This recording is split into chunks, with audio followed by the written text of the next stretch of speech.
चलो बेटा ધોરણ એ તો લખવાનું રહી ગયું આજે કે ધોરણ 11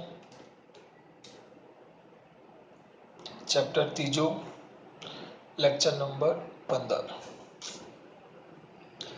આજે આપણે જોવાનું છે થિયરી છે કે મુક્ત પતન એટલે શું અને તે માટે ગતિના સમીકરણો લખો ગતિના સમીકરણો એટલે મારા દીકરાઓને સમીકરણો યાદ આવવા જોઈએ કેટલા સમીકરણો હતા 3 કયા 3 પહેલું v બરાબર v0 પ્લસ at બીજું કયું આવે d બરાબર v0t પ્લસ 1/2 at સ્ક્વેર ત્રીજું એવું v square minus v0 square બરાબર 2ad એ તો હું તો ગમે ત્યારે પૂછું યાદ ચલો હોવા જ જોઈએ કમ્પલસરી સર ન હોય તો ન ચાલે જરાક પણ નહીં ચાલે ચાલે ને નહીં જ ચાલે ધ્યાન રાખવાનું બેટા ચલો ક્યાં હતા આપણે પહેલું તો મુક્ત પતન એટલે શું અને તે માટે ગતિના શું મેળવવાના છે સમીકરણો એટલે મુક્ત પતન એટલે શું એ આપણે જોવાનું છે બેટા થોડીક વ્યાખ્યા ને હતું બે મુદ્દા મેં લખી રાખેલા છે મુક્ત પતન એટલે કે કોઈ પદાર્થ લઈ લો આપણે મુક્ત પતન એમ તો દાખલા કરેલા આ એક પથ્થર છે જોઈ લો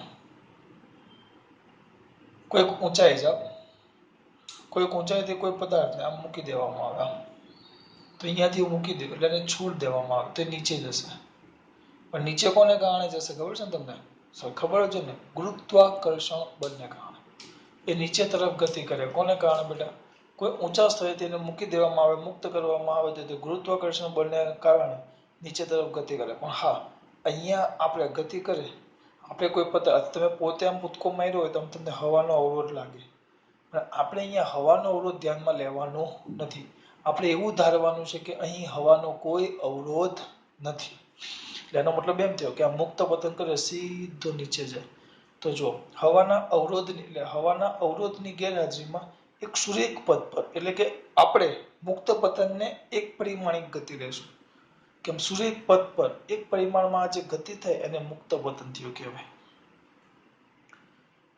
અને નીચે તરફ ગતિ કરે ને પાછો પ્રવેગી ગતિ કરે કઈ પ્રવેગી ગુરુત્વ પ્રવેગ સાથે નીચે તરફ સુરેખ પદ પર ગુરુત્વ પ્રવેગ છે ગુરુત્વ પ્રવેગ એટલે શું સિમ્પલ વસ્તુ છે આ પદાર્થ છે આ પદાર્થને ફેંકું તો નીચે તરફ જાય પણ જેમ નીચે જાય એનો વેગ વધતો જાય એટલે પ્રવેગી ગતિ કરે પણ આ પ્રવેગ એને કોને લીધે ઉત્પન્ન થયો આ પ્રવેગ ઉત્પન્ન થયો આ નીચે તરફ ગતિ કરે છે નીચે તરફ સતત એનો વેગ વધતો જાય છે તો પ્રવેગ કેમ આ વેગ કેમ સતત વધતો જાય છે એટલે પ્રવેગી ગતિ કરે આ નીચે તરફ કેમ સતત જાય છે સર ગુરુત્વાકર્ષણ બળને કારણે તેનો મતલબ એમ થયો આ જે પ્રવેગ ઉત્પન્ન થયો વેગમાં સતત વધારો થયો એ કોને કારણે ઉત્પન્ન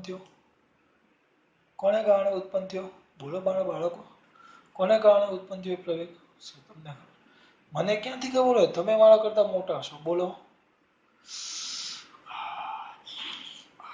અરે પ્રવેગ કોને કારણે ઉત્પન્ન થયો ગુરુત્વાકર્ષણ બળને કારણે એટલે એને નામ આપ્યું ગુરુત્વ પ્રવેગ એટલે પદાર્થમાં ગુરુત્વાકર્ષણ બળને કારણે જે પ્રવેગ ઉત્પન્ન થાય ને એને ગુરુત્વ પ્રવેગ કહેવાય ગુરુત્વાકર્ષણ બળને કારણે આપણે અત્યારે પૃથ્વીનું લઈએ એમ તો ગુરુત્વાકર્ષણ બળ ઘણા બધાનું હોય દાખલા તરીકે કોઈ અવકાશી પદાર્થ છે અવકાશી પદાર્થ અવકાશમાં હોય તેના પર પૃથ્વીનું ગુરુત્વાકર્ષણ બળ લાગે ને એના બાજુમાં મંગળ હોય તો મંગળનું એ લાગે આપણે એની વાત નથી કરો અત્યારે હાલમાં આપણે પૃથ્વી પર છીએ તો પહેલા મેં આ વસ્તુ ચલાવું છું ગુરુત્વાકર્ષણ બળને લીધે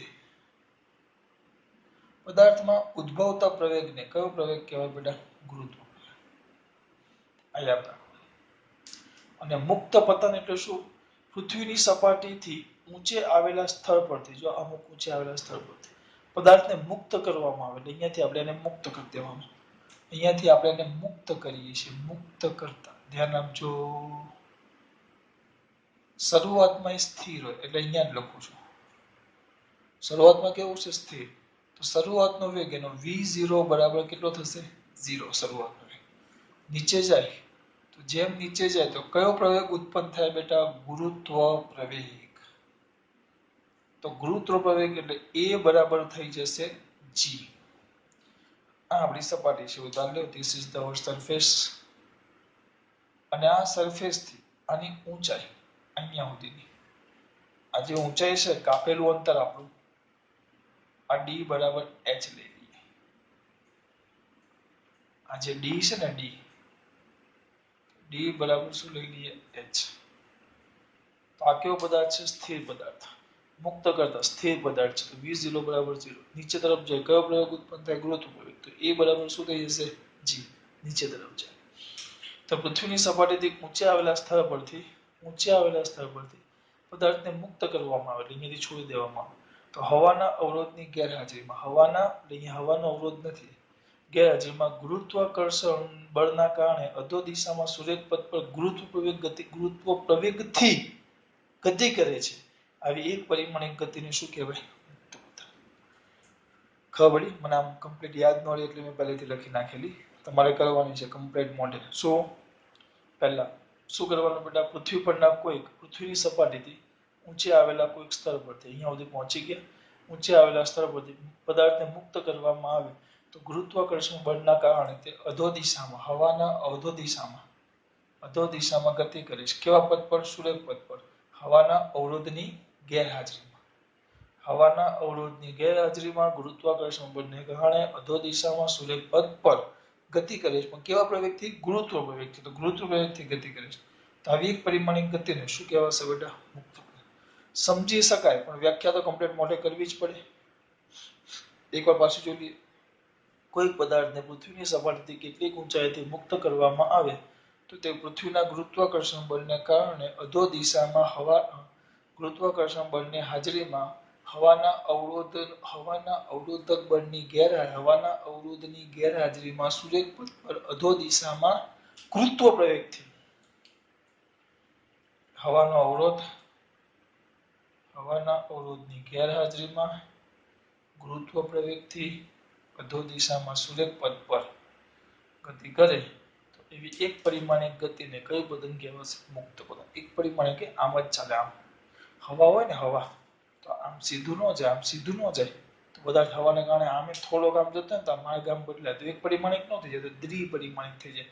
એટલે હવા છે જ નહીં એવું વિચારેલું છે.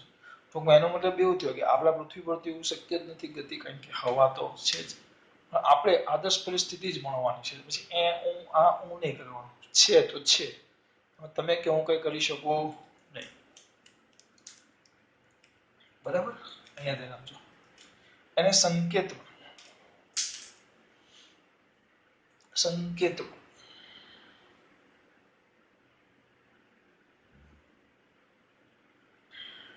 જી વડે દર્શાવે. કોને? ગુરુત્વ પ્રવેગ કહે છે. સંકેતમાં જી વડે દર્શાવે. તેનું મૂલ્ય G is equal to 9.8 metre પર સેકન્ડ સ્ક્વેર છે. યાદ રાખજો. 9.8 મીટર પર સેકન્ડ સ્ક્વેર છે એનું મૂલ્ય. અને G વડે દર્શાવે એનું મૂલ્ય. સર, તો એનું મૂલ્ય બધા સ્થળે અચળ છે? ના, ખોટી વાત. એનું મૂલ્ય પૃથ્વીના બધા સ્થળોએ અચળ નથી. જેમ સ્થળ બદલાય એમ G નું મૂલ્ય બદલાતું જાય. પૃથ્વીના બધા સ્થળોએ G નું મૂલ્ય અચળ નથી. ધ્યાન રાખજો. G નું મૂલ્ય બધા સ્થળોએ અચળ નથી. કારણ કે G નું મૂલ્ય બદલાય, ઊંડાઈ સાથે પણ બદલાય, ઊંચાઈ સાથે પણ બદલાય. આપણે આવશે અક્ષાંશ સાથે પણ બદલાય. સર, આ શું બોલ્યા તમે? કઈ જ નહીં. તમે તો સોરી 11 માં વાળા છો. સોરી, મારી ભૂલ. મને 12 માં વાળા લાગ્યા. 11 માં આવશે તમારો 8મા ચેપ્ટરમાં આવશે. આજ પહેલા સેમ પહેલી ચોપડીમાં પહેલા ભાગમાં 8મું ચેપ્ટર છે ગુરુત્વાકર્ષણ. એમાં આવશે G નો અંતર સાથે પણ ફેરફાર થાય, ઊંચાઈ સાથે, ઊંડાઈ સાથે. અંદર જાવ, પૃથ્વીની સપાટીથી અંદર જાવ તો G બદલાય. ઉપર જાવ તો G ચલે છે 1/r² આવે. અંતરના વર્ગના વ્યસ્ત પ્રમાણમાં. જેમ અંતર વધે એમ એક ઘટે. પાછો વર્ગના વ્યસ્ત પ્રમાણમાં ઘટે. બરાબર? વર્ગનો અંતરનો વર્ગ થાય ને એ પ્રમાણે ઘટે. છેદમાં એટલે છેદમાં છે એટલે જ ઘટે. સપાટીની અંદર જાઓ ઊંડાઈ તો જી ચલે છે આર આવે. કેન્દ્રથી જેમ અંતર વધે એમ જી અંતરના સમપ્રમાણમાં વધે. અને અક્ષાંશનું સૂત્ર મોટું છે રહેવા દે. સર આવું કેમ આવ્યું એ તમે જોશો 8મા ચેપ્ટરમાં. અત્યારે ખાલી યાદ રાખો જી અંતર સાથે બદલે. એટલે જી અચળ નથી. આપણો પેલો જે કેપિટલ જી હતો કેપિટલ જી આપણે ગુરુત્વાકર્ષણ બળમાં ભણેલા કેપિટલ જી. ગુરુત્વાકર્ષણ બળનો સાર્વત્રિક અચળાંક નામ હતું સાર્વત્રિક અચળાંક. એ કોઈ પણ સ્થળે અચળ છે બ્રહ્માંડના. હા પણ આ અચળ નથી. ઊંડાઈ સાથે આ જીમાં ઊંડાઈ ઊંચાઈ અક્ષાંશ ત્રણ સાથે આ જીમાં ફેરફાર થાય. હા પણ જો પૃથ્વીની ત્રિજ્યા કરતા નાના અંતરો માટે એપ્રોક્સિમેટલી પૃથ્વીની સપાટીથી 10 કિલોમીટરની ઊંચાઈ સુધી જી તમે અચળ લઈ શકો. પછી આમાં ફેરફાર થાય બહુ ઝડપથી ને ધીમે ધીમે ધીમે ફેરફાર થાય. કેવી રીતે ફેરફાર થાય એના સૂત્રો આપણે ભણશું ચેપ્ટર નંબર 8માં. બરાબર. જી બધા જ સ્થળોએ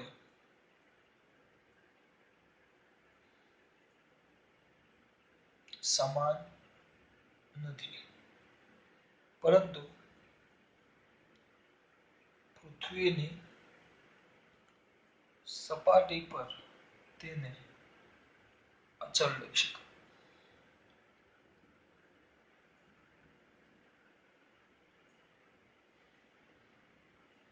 ખરેખર જોવા જાવ તો બધા સ્થળે અચળ નથી પણ ખાલી પૃથ્વીની સપાટી પર તમે એને અચળ લઈ શકો. હવે આકૃતિ તમને દોરીશ. જો ધ્યાન આપજો. આપણે શું લખશું? ઉગમ બિંદુથી ઉપર તરફ લેવું. અહીંયા જ કરી નાખો. ચલો વિચારો આ ઉગમ બિંદુ છે. આકૃતિ દોડી દેવાની એટલે તમારે મગજમારી નહીં. ઉપર આવે ધન વાય, નીચે આવે ઋણ વાય. ઉગમ બિંદુ છે. ઉપર આવે ધન વાય, નીચે આવે ઋણ વાય. ધ્યાન રાખજો. તો આપણે હંમેશા શું કરવાનું? ઉપરના મૂલ્યો એટલે ધન વાય દિશામાંના મૂલ્યો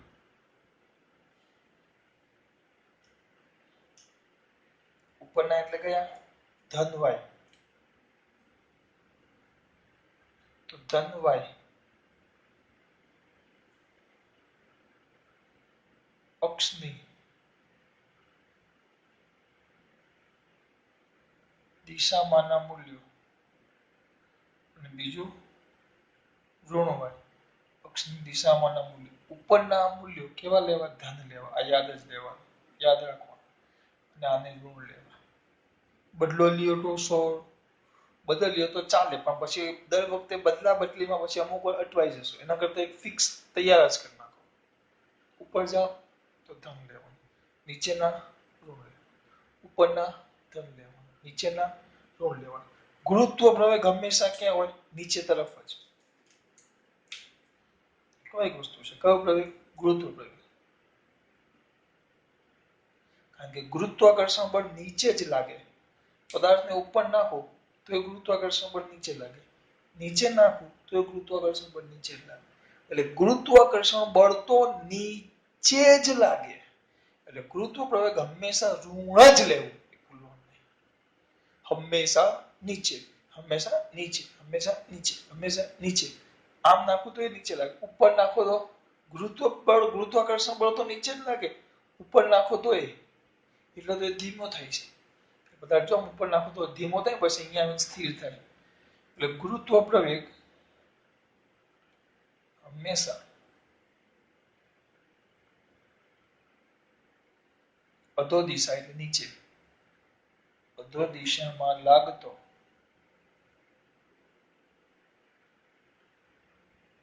હોવાથી તે ઋણ જ લેવો.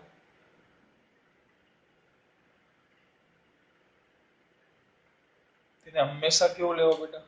ઋણ. જો અમારા દીકરાઓને આમાં ખબર પડે છે એટલે આને ઓલવેઝ ઋણ લેવો. કેમ ભાઈ? એ ઓલવેઝ અધો દિશામાં લાગે છે માટે એને ઓલવેઝ ઋણ જ લેવો. તમે એને ધન લઈ શકતા નથી. શું લઈ શકતા? ધન. હવે કોનો વારો પાછો? સર તમારો વારો. 1 મિનિટ આપો બેટા. બરાબર. હવે ચલો બધી કિંમતો આપી છે તો એ કિંમતો લખો. શરૂઆતનો વેગ એમ લખવાની જરૂર નથી, ડાયરેક્ટ લખી નાખીએ. v0 એટલે શરૂઆતનો વેગ જ થાય a0. કાપેલું અંતર d એ અહીંયા સુધી આવ્યું તો d કહેવાય. પણ d બરાબર તો h છે, પણ એ ક્યાં છે? નીચે તરફ, એટલે અહીંયા આવી જશે માઈનસ. પછી a તો ઓલવેઝ z માઈનસ અને સમય t લઈએ તો t જ આવે, એમાં વિચારવાનું હોય. સમય કોઈ વાર ઋણ આવે નહીં, સમય બધી દિશામાં ધન જ આવે. એટલે આ યાદ રાખો. આટલામાં ખબર પડી. હજી આપણું મેન કામ તો બાકી છે. આપણે તો શું કરવાનું છે? મુક્ત પતન એટલે શું એની વાત કરીએ, તે માટેના ગતિના સમીકરણો મેળવવાના છે. હવે આપણને આ કિંમત મળી ગઈ, બરાબર. તો તે માટેના ગતિના સમીકરણો આપણે બાજુમાં મેળવીએ. જો આ માટેના કયા સમીકરણો મેળવશું? ગતિના સમીકરણો. ચલો બધા સમીકરણો ત્રણે યાદ કરો. એના ત્રણે સમીકરણો યાદ કરવાના, તો તમને આના ગતિના સમીકરણો મળે. ત્રણ સમીકરણ યાદ કરો. ચલો પહેલું કયું? પહેલું સમીકરણ તો આપણું v બરાબર v0 પ્લસ at. જો કિંમત મૂકો માટે v તો v જ છે. v0 મુક્ત પતન માટે v0 કેટલા? 0. અહીંયા 0 આવશે. જો પછી કયા કીધા છે આપણને? g. તો ધ્યાનથી મારો છોકરો ધ્યાન આપશે. a બરાબર માઈનસ g છે, અહીંયા આવશે માઈનસ gt. એટલે આપણું સૂત્ર થશે v is equal to minus gt, જે તમારું સમીકરણ નંબર 1. બરાબર. અને વ્યવસ્થિત લખીએ, અને ટૂંકમાં વ્યવસ્થિત લખવું હોય તમારે, પેલા સમીકરણ મેળવો, પછી કરીએ આપણે. બરાબર. પછી બીજું સમીકરણ શું હતું બેટા? આ સમીકરણ પહેલું. પછી બીજું સમીકરણ હતું v square minus v0 square બરાબર 2ad. એટલે v સ્ક્વેર શોધવાના છે. v સ્ક્વેર માઈનસ શરૂઆતનો વેગ તો કેટલો છે? 0 બરાબર 2. a છે માઈનસ g અને d છે માઈનસ h. તો માઈનસ g માઈનસ h. એના પરથી v સ્ક્વેર બરાબર ઓછા ઓછા વત્તા, તો ખબર પડે છે ને, તો 2gh. વ્યવસ્થિત લખો તમે. v ઇઝ ઇક્વલ ટુ વર્ગમૂળ કાઢી નાખો, અંડરરૂટ 2gh, જે તમારું સમીકરણ નંબર 2 થઈ ગયું છે. હવે ત્રીજું સમીકરણ હતું, કયું હતું? d બરાબર v0t plus 1/2 at square. d ના જગ્યાએ માઈનસ h. v0 તો 0 છે, એટલે આખું પદ જ 0, પ્લસ 1/2 a ના જગ્યાએ minus g into t square. વ્યવસ્થિત લખો તો h ઇઝ ઇક્વલ ટુ, આ માઈનસ માઈનસ ઉડી ગયા, h is equal to 1/2 gt square. આ તમારું સમીકરણ નંબર 3. આ થઈ ગયું મુક્ત પતન એટલે શું, તે માટેના ગતિના સમીકરણો. આટલું બધું લખવાનું. મુક્ત પતન g ની વાત કરી. ધન x દિશા, ઉપરની ધન લેવાના, નીચેના ઋણ લેવાના. લીધા. પછી કઈ ને આ સૂત્ર હતા, કિંમતો આના પરથી મેળવીશું. મુક્ત પતન કરે શરૂઆતનો વેગ 0, નીચે જાય એટલે a બરાબર g, પણ નીચે જાય એટલે અહીંયા લખી નાખો e બરાબર કયું g આવશે? Minus g. કેમ? અધો દિશામાં જાય છે. પછી બેટા કઈ દે કિંમતો.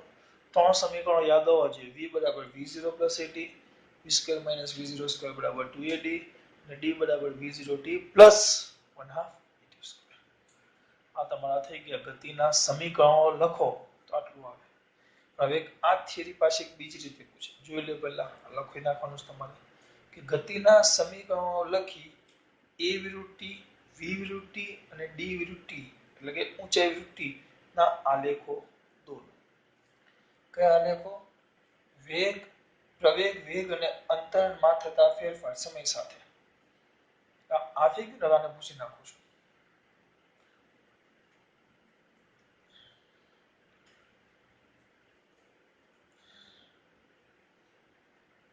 આનથી પૂછવાનું આપણે, આન તો કામ આવશે.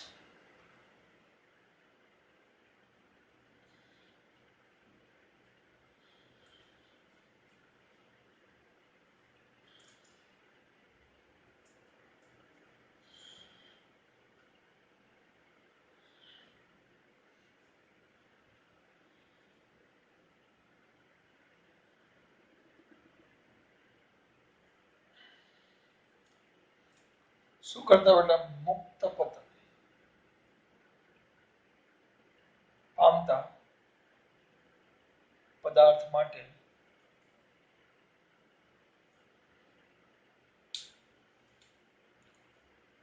પ્રવેગ, વેગ અને અંતરમાં સમય સાથે થતા ફેરફાર દર્શાવતા આલેખ રજૂ કરો. એટલે એના શું દોરવાના આવે? આલેખો. પ્રવેગ, વેગ અને અંતર ત્રણ આલેખ દોરવાના છે. એમસીક્યુ, હા, 3 માર્ક્સની થિયરીમાં પૂછાયા. એના માટે પહેલા તમને મુક્ત પતન અને એના સમીકરણો તમને આવડવા જોઈએ. શું રજૂ કરવાના કીધા છે? આલેખો. તમારા દીકરાઓ ચાલુ કરશે. આલેખો રજૂ ક્યાંથી થશે?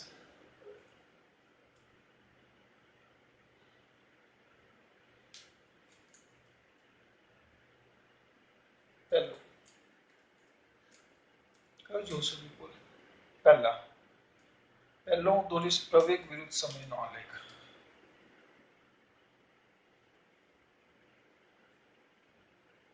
એટલે કે એ વિરુદ્ધ ટી. પદાર્થ આમ મુક્ત પતન કરે તો ગુરુત્વ પ્રવેગ તો ફિક્સ જ છે 9.8, એટલે હું એપ્રોક્સિમેટલી 10 લઈ ગયો છું. સમય ગમે તેટલો વધતો જાય પ્રવેગમાં કોઈ ફરક પડવાનો નથી. હા, પણ નીચે તરફ છે કે ઋણ આવશે. એટલે જો એનો આલેખ દોરવા એ વિરુદ્ધ ટીનો આમ આવશે, એ નીચે અને ટી આમ છે. કયા વિરુદ્ધ કોનો આલેખ છે? એ વિરુદ્ધ ટી. આ સેકન્ડ 1 2 3 4 5, 1 2 3 4 5, અહીંયા લઈ 5 અને 10. આ આવશે મીટર પર સેકન્ડ સ્ક્વેર ને આવે સેકન્ડ. આ પ્રવેગનું મૂલ્ય અહીંયા લખી નાખીએ આપણે કે ભાઈ પ્રવેગનું મૂલ્ય અચળ 9.8 મીટર પર, પ્રવેગનું મૂલ્ય 9.8 મીટર પર સેકન્ડ સ્ક્વેર અચળ છે. અને એ પાછું કઈ દિશામાં છે? અધો દિશામાં. ફિક્સ દિશા પણ ફિક્સ છે.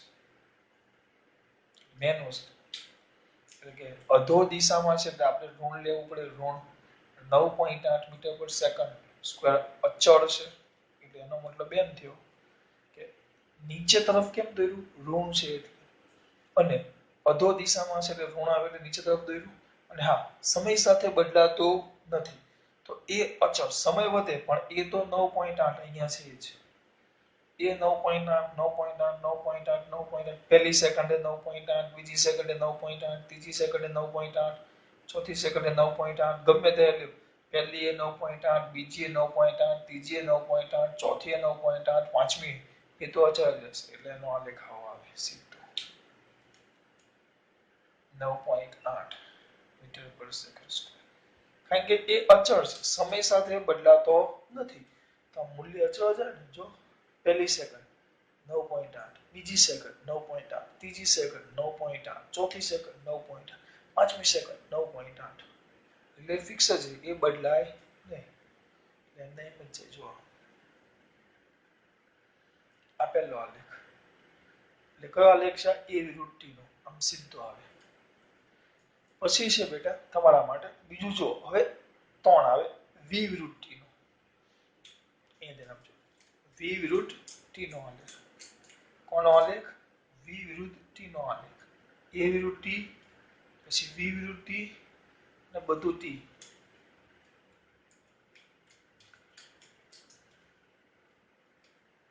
શું કરશું?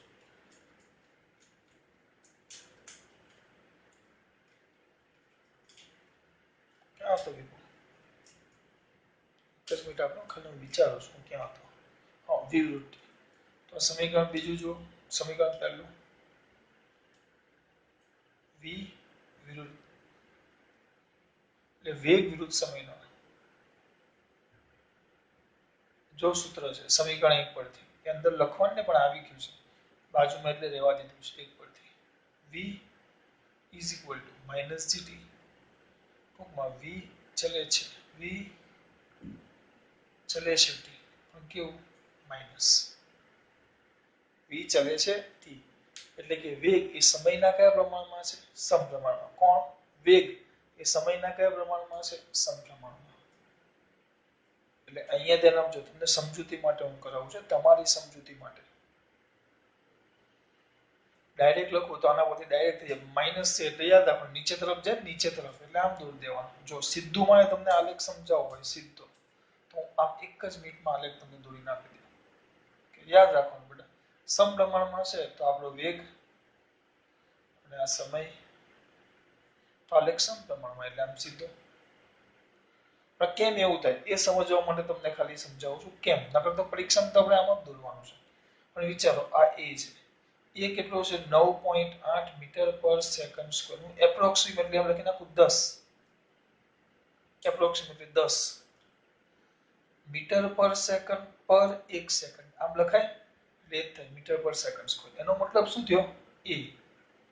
a એટલે પ્રવેગ, વેગમાં થતો ફેરફાર. આ છે વેગમાં થતો ફેરફાર.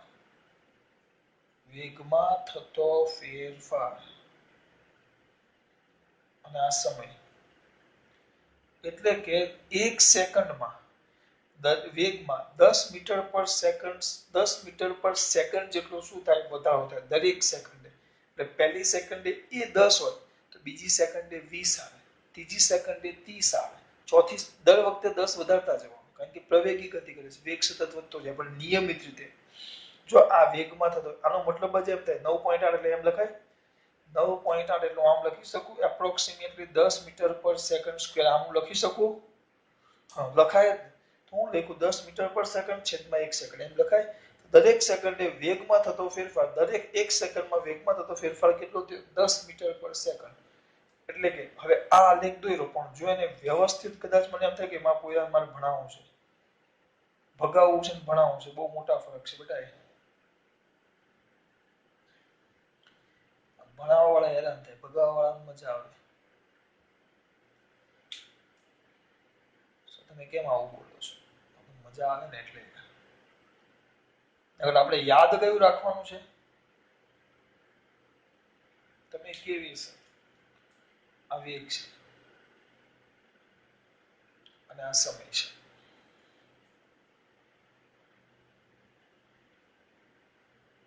ચલો સમય લઈ લો.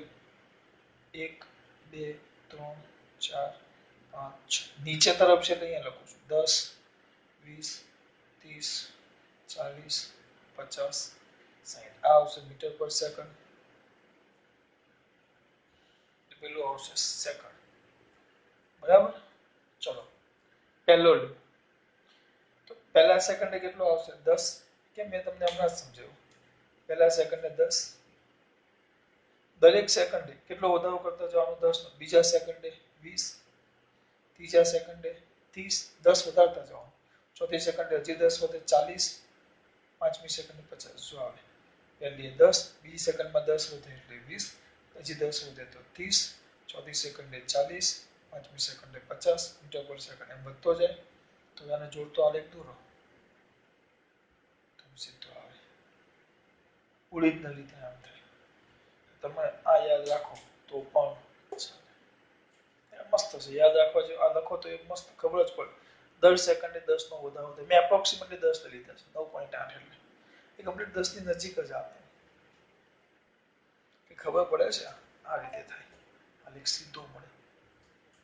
બરાબર, એનો આલેખ v રૂટ t માટે આ જ લખવાનું એટલે કમ્પ્લીટ ખબર પડે તમે એમ સીધું લીધું છે. પછી આ કયો હતો e વિરુદ્ધ t, બે આલેખ જ આવ્યો, ત્રીજો આલેખ હવે આના પરથી લખવાનો છે એટલે એના માટે મને દીકરાઓ થોડું ભૂસી નાખું છું. બરાબર, આ બધું કાઢી નાખું, બે આલેખ દોડ દેવાના, આટલું લખી પહેલો આલેખ, આ નહીં લખવાનું, આ ખાલી સમજૂતી માટે જ છે.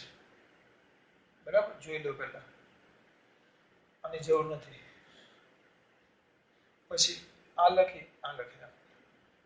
અથવા સમીકરણ એક પરથી ન લખવું હોય તો આ સૂત્ર લખી નાખવાનું, પછી આ મેળવી દેવું, કારણ કે આ તમે બાજુમાં લખેલું છે એટલે.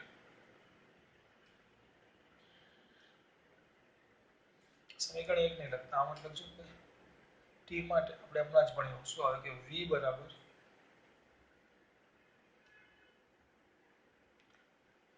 નું છે ને લખાતું નથી, સૂત્ર શું ભણ્યા, v બરાબર v0 પ્લસ et, v બરાબર 0 minus gt, v is equal to minus gt, આ પરથી v ચલે છે માઇનસ t, પણ t માઇનસ નો આવે એટલે v માઇનસ લઈ લેવાનો, ગમે તે એકને માઇનસ લેવો, આને માઇનસ લે તો માઇનસ માઇનસ શું થઈ જાય, આલેખ આમ ટૂંકમાં યાદ રાખો તો આ વ્યવસ્થિત કહેવાય, આ લખો પછી આ લખો. બરાબર, હવે એક બાકી રહી ગયું, આ a વિરુદ્ધ t, આ v વિરુદ્ધ t, હવે d વિરુદ્ધ t, અંતર વિરુદ્ધ t બાકી.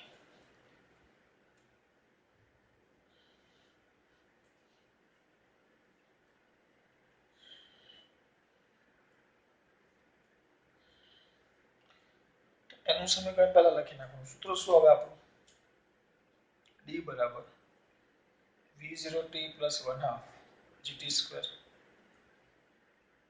d, એટલે h કેવા માઇનસ શરૂઆતનો વેગ કેટલો 0, પેલી બાજુ લખેલું છે પ્લસ 1/2, સોરી gt સ્ક્વેર નો આવે, et સ્ક્વેર આવે, અને જગ્યા આવે minus g into t square, h is equal to 1/2 gt square. આવ્યું હવે આ? ચાલો t ની કિંમત મૂકો. હવે એક કામ કરું, સરળતા માટે g બરાબર 10 લઈ લેવું છું, લેતા તો h ઇઝ ઇક્વલ ટુ કિંમત મૂકો, ચલો તો માટે h બરાબર આ 2 ને આ 10 તો કેટલા થાય 5t સ્ક્વેર, 5t સ્ક્વેર. આ સૂત્ર મેળવું, આ સમજૂતી માટે, એ લોકોએ કઈ એવું મેળવું નથી, આ સમજૂતી માટે હું ખાલી કરાવું છું. જો પહેલી સેકન્ડ લો, t બરાબર 1, આ t લ્યો, સામે h એનો આલેખ બનાવીએ આપણે ખોટો, ઓબ્ઝર્વેશન ટેબલ જેવું.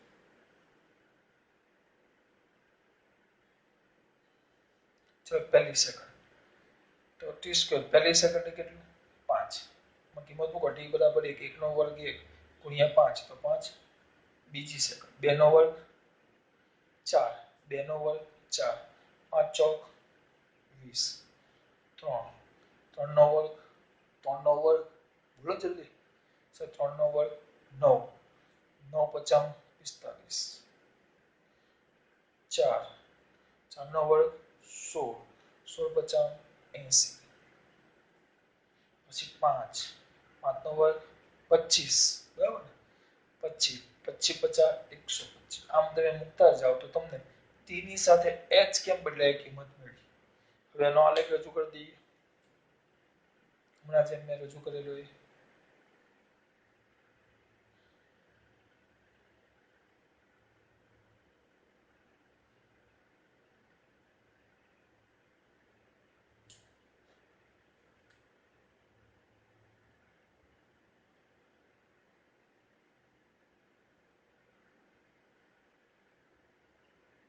જોતા રહેજો, કરવાનું શું કઈ જ નહીં, કિંમત મૂકો, સમય t કોઈ વાર ઋણ આવે જ નહીં, એટલે t સમય હંમેશા ધન જ લેવાનો, t સમય, બરાબર, અને આ આપણો h, હા એ ઋણ છે, નીચે છે એટલે d અંતર જે આવશે મીટરમાં, આ સમય સેકન્ડમાં, 1 2 3 4 5 6, આ છે 5 20 45 80 125, 125 આટલામાં મેળવવાના છે, થોડુંક અઘરું થશે, આપણે કામ કરીએ, 10 20 કરીએ તો એ ન થાય 20 એમ કરીએ ચલો 20 40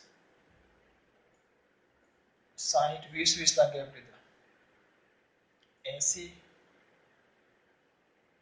100 120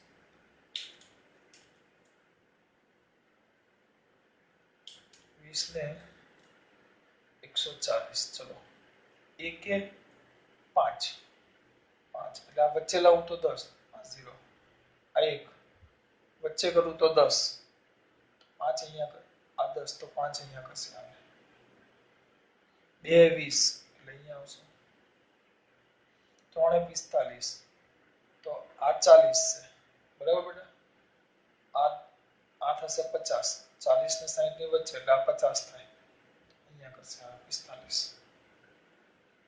પછી 4 એ 80 80 આયેલા જો ને 5 એ 125 આ 120 120 140 130 ને 125 બરાબર તો આ લેખ દો ભેગો કરે ને આમ થઈ જો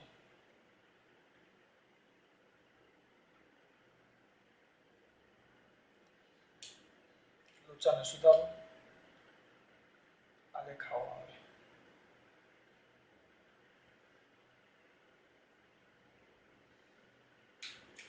આ રીતે ખબર બેટા આ આકારને મોટા કરો આને હજી નાના કરો તો આ લેખ આમ આવે ટૂંકમાં તમે ડાયરેક્ટ જો કેમ એવું આવે અહીંયા સૂત્ર જો h આ સૂત્ર જો h ચલે છે t સ્ક્વેર છે